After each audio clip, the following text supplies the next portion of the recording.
The bare necessities of life will come to you. They'll come to me. They'll come to you. They'll come to me. Good job, girls. Thanks. Mom.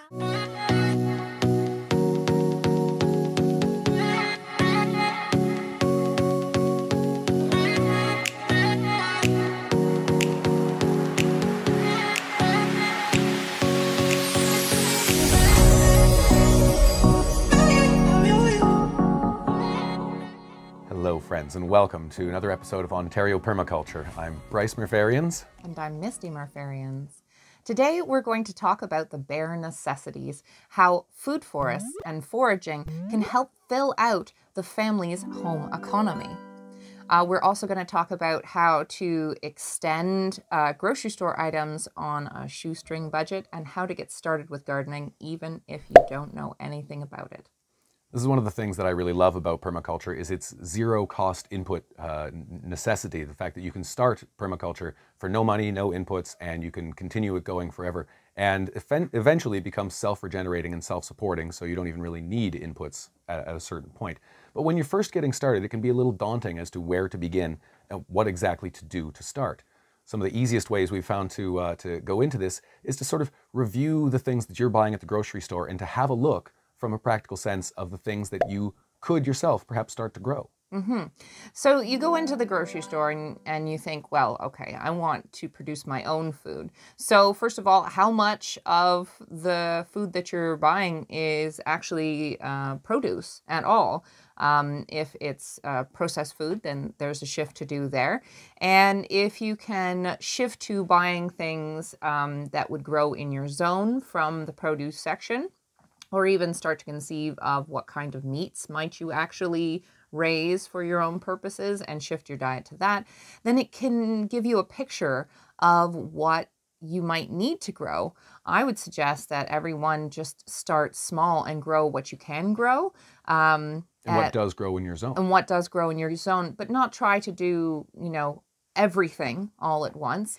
So you walk into the grocery store and you look at what could I possibly grow in my garden. So you get onions, you get carrots, and then you look, well, coconuts, well, maybe I can't grow that. So maybe you start shifting over to something that does grow in your zone, perhaps apples and pears and things like that. One of the other pro tips that I really love to give people is that the seeds that are in raw produce are viable. For example, we got about 6 bowls like this one, full of tomatoes from the plants, from the seeds saved from 1 packet of grocery store tomatoes that we ate. And the roots that are in raw produce are viable. So things like leeks, these ones are from our grocery store, and these ones in the front, we've just recently eaten all of the edible part of the leek off of it, save for a little nub, and we've put them in some soil. This was a potted plant that we had extended over from the fall, so just switched it over once that plant was done. And we've had it in the pot for a while, so now it's grown back that much, and that's just bonus produce that you've got. If you were to leave this growing, then this would eventually set seed, and then you would have leek seeds that you could plant down. Things like green onions, they have roots. A lot of herbs come with roots on. And you can plant them and put them in a window and get extra bonus produce. This also gets you used to the idea of growing these plants. And you can do this in a window box in the middle of winter, even in the middle of Canada. So one of the other things is a lot of people don't know once potatoes go wrinkly, this one's not too wrinkly, but once they start to sprout eyes and wither, you needn't throw them away. You can set them aside in a cool, dark spot, and you can plant those down even in just a bucket on a balcony, and you can grow a whole bag of potatoes from just this one potato. If it got eyes all over it, which by the end of the winter it generally does, you can even cut it into a couple pieces, let them dry out, and then plant them as 2 separate plants and get 2 bags of potatoes from one potato. In fact, I would even say that growing potatoes in a bucket is one of the most effective ways to get potatoes. Definitely. So there's lots of these little things that take the difficulty level and bring it down to something that's more approachable. So if you were to say save all the apple seeds from all of the apples that you start buying from the grocery store, you can sprout them up and you can plant them. If you don't have land of your own, there's lots of wild spaces that would benefit. And in our area, at least, there are wild apples everywhere that go completely untended and unnoticed and yet yield enormous amounts of really fantastic fruit, even if it is not a particular variety of apple. It is yummy, and it definitely fills out the hungry times of year when you could use a few things from the garden.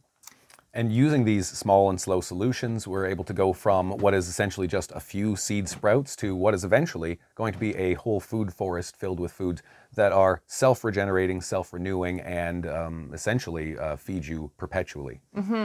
One of the other things that I find really fills out the year and helps the gardener not have to be so overextended, nor do you have to have so much space, is to forage, because there are so many edible species that are out there that fill that niche. And each time I bring in a basket of foraged greens from the field or the garden, I consider that I have not had to have that plastic cello pack, nor the amount of trucking that brought that from wherever it was grown to me, because I just got it outside. And we're in Canada here, zone 5. So there's periods of the year where there isn't much out there, but I will show you later in the video, there's still stuff out there. And for us, as soon as the snow melts, all the way until you are digging a little bit of snow off of the surface of the ground, there are fresh greens out there, and they are attuned exactly to what your body needs at that time of year. This is garlic mustard or wild broccoli, and it grows wild. This is Jerusalem artichoke, or girasol or sunchoke. It is naturalized in our garden.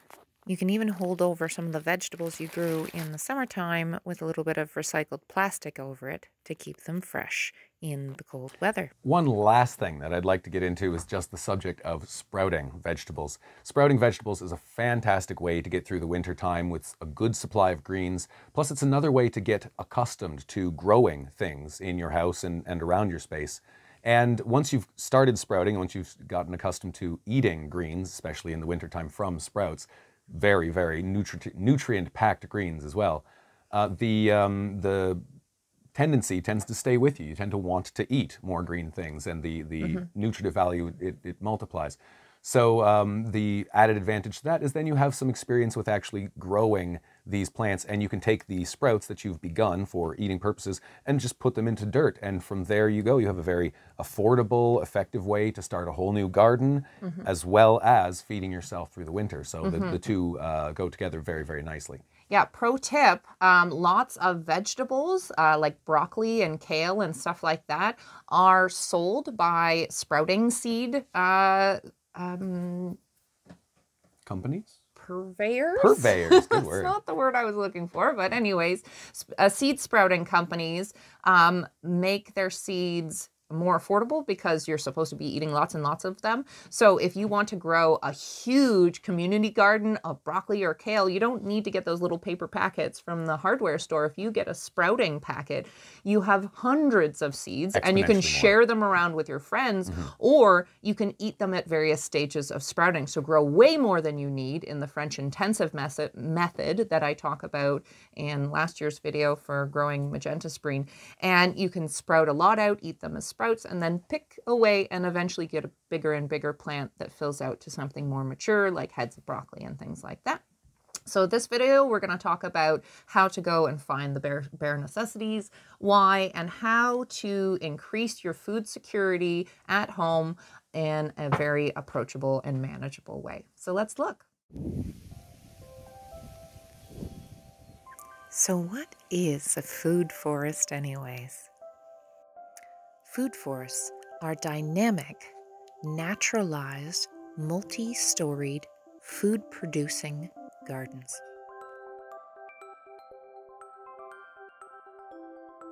Food forests maximize balance by maximizing diversity. Having a diversity of perennials and annuals spreads out the work of growing and maintenance and the harvest times. Food forests have ground covers for moisture retention, pollinator-attracting flowers, and microclimate-creating trees and shrubs. Self-seeding annuals save so much work for the gardener. Most of what you see in this image are self-seeded, food-producing plants. Many plants will give you sprouts from first thaw all the way until last frost of the year. Now, to benefit from these self-seeding plants, you have to leave a bit of soil untilled from year to year, but that can have benefits of its own. Having a tree and shrub layer with your vegetable garden means that birds will do the insect picking for you. Having a variety of types of plants means that your seasons for harvesting overlap. Tree and shrub fruit tends to ripen when the spring greens are just starting to fade. Ultimately, there's lots of ways to garden, and I encourage you to pursue all the ones that inspire you. But what I really like about food forests is their ability to be planted and left alone, that I think in community settings or in edges and commons, food forests are great because they produce, and they don't mind if you just leave them alone for good stretches of time, except to come and take fruit and produce when it's all ready. The easiest way to start a food forest is to start with a guild, plant a single fruit-bearing tree, and then put plants surrounding it that will support that tree's growth. You can use the understory plants while you wait for the trees to mature. If you connect a few guilds together, then you truly have a forest. It's like this. All you need to do is Look for the bare necessities, the simple bare necessities. Forget about your worries and your strife. Amen, I mean the bare necessities. That's how a bear can rest at ease with just the bare necessities of life. Wherever I wander, wherever I roam, I couldn't be fonder of my big home. The bees are buzzing in the trees to make some honey just for me. If you look under the rocks and plants and take a glance at the fancy ants and maybe try a few, the bare necessities of life will come to you. they'll come to you. They'll come to you. Look for the bare necessities, the simple bare necessities. Forget about your worries and your strife. Yeah, man, I mean the bare necessities. Old Mother Nature's recipes for just the bare necessities of life. Now when you pick a pawpaw or a prickly pear, and you pick a raw paw, well, next time beware. Don't pick the prickly pear with the paw. When you pick a pear, try to use the claw. But you don't need to use the claw when you pick a pear of the big pawpaw. Have I given you a clue? Oh, yeah. The bare necessities of life will come to you. They'll come to you. They'll come to you. So just cool it. Relax. Fall apart in my backyard. 'Cause let me tell you something, little britches. If you act like that bee acts, oh, you're working too hard. And don't spend your time looking around for something you want that can't be found. When you find out you can live without it, you'll go along not thinking about it. And I'll tell you something true. The bare necessities of life will come to you. They'll come to you. They'll come to you. They'll come to you. Look for the bare necessities, the simple bare necessities. Forget about your worries and your strife. I mean the bare necessities. That's how a bear can rest at ease. Bare necessities of life.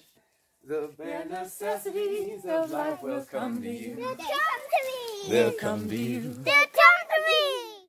I live here in the jungle all alive. Yeah, man. So thank you very much for everyone who's watched this video. We really appreciate you taking the time to spend it with us. We also want to thank everybody who's taken the time to contribute to our GoFundMe and our Patreon. We really appreciate everybody who's supplied us in that regard, and everything you contribute really helps us keep bringing these videos to you. So definitely thanks for that. And if you're interested in joining that elite cadre of individuals, please follow the links in the description. It's not elite. Please follow the links down in the description down below, and you'll be able to find that yourself. Mm-hmm. I also want to thank everyone who has watched this video and considered some of the ideas. I know that a lot of the concepts we have around food, where it comes from and who supplies it, are really deeply ingrained things that our culture has brought us. And it takes a lot of openness and courage to consider new ideas. So I want to say thank you to everyone who is considering changing the way they approach food and their responsibility with food, and the people who take small and slow solutions to change the world for the better, so that everyone has more food security and nutrient equity. Bless you all. Bless you all. Thank you.